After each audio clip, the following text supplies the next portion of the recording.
guys, nandito tayo today sa RPA, Robinson Mall, Antipolo Hill lang dito. So, eto na nga ba, sino ba talaga yung si Irish na yan? So, siyempre, ipapakilala ko na yan sa'yo. Wait lang muna, wait lang. Wait, ano na nga ba? Irish. The first time we met, I pray, time made me yours again.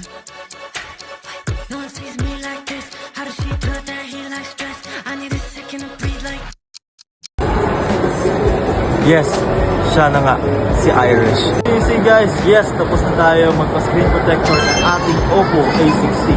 So bagong-bago na siya. So syempre, pina-screen protector na siya kanina dyan. Somewhere there. So talagang it's very important for us to make our decisions very wisely. Yes, we should choose wisely in terms of decision making. Ayun. Mamaya na lang. Kasi may kailangan pa tayong gawin. Bye-bye everyone.